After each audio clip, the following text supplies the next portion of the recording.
Foundations of Amateur Radio. One of the first questions a new amateur asks is, which radio should I buy? It's a topic I've discussed at length, and the answer, it depends, is unhelpful without doing more research.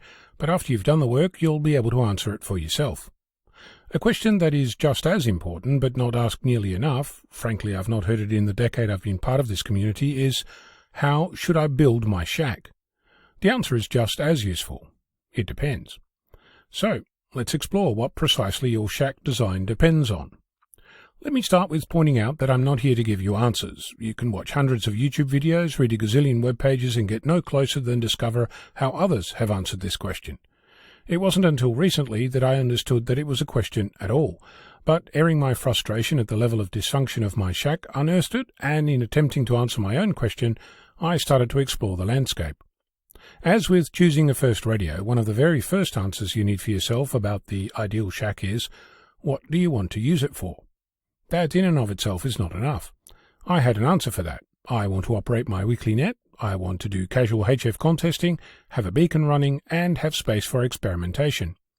It wasn't until Ben, Victor Kilo 6 November Charlie Bravo, suggested that I dedicate a single radio to the weekly net and the contesting, and use the other for experimentation, that I discovered that this wasn't going to work for me. I want to be able to use both my radios at the same time, in a so-called single operator to radio setup, or SO2R. This will allow me to extend the boundaries of my comfort zone, and in doing so will give me plenty of new things to learn. So the question, what do you want to use your shack for, is probably the single most important thing you need to discover. If you're like me, the obvious answer is everything. But reality soon sets in, and you might start to create an actual list of things that you want to do. Prompted by Ben's suggestion, I was able to articulate for the very first time something that I didn't want to do. I didn't want to set a radio aside for experimentation. So, when you're considering what you want to achieve, also think about what you don't want.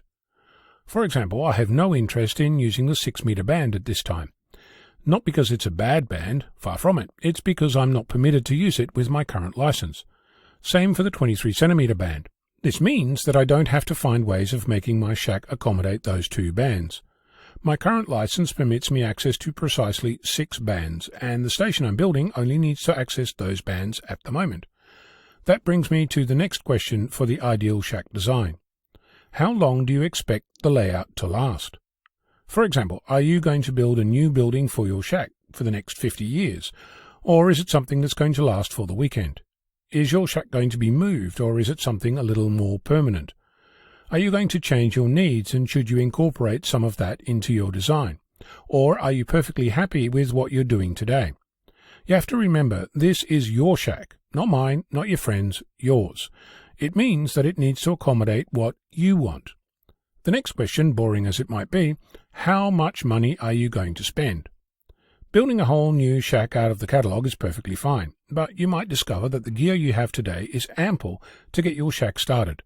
You might leave space for a different piece of kit, or you might decide that the shack needs changing when a new shiny piece of equipment arrives in a nondescript brown box. Some other things to consider are what operating actually looks like. I've seen shack videos that look like a tour through a radio museum with more radios than I have keys on my keyboard, sometimes all connected, other times just stored on shelves to look at. Are you going to have more than one radio operating at the same time? And if so, how are you planning to control them? How many antennas are connected to this shack, and how do you track which antenna is connected to which radio? What are you going to do about power? Does everything run on mains power, or are you going to build a 13.8 volt supply for all your gear? Where are you planning to put computer screens? What about keyboard, mouse, Morse key, and antenna switching controls? In other words, what do the ergonomics of your shack look like? Remember, there is no right answer. The answer you come up with is yours and yours alone. Look at things that work for you, and take note of things that make you wince when you see it in another shack somewhere.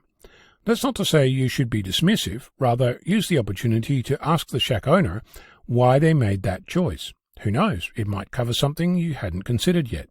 So, what does your ideal shack look like?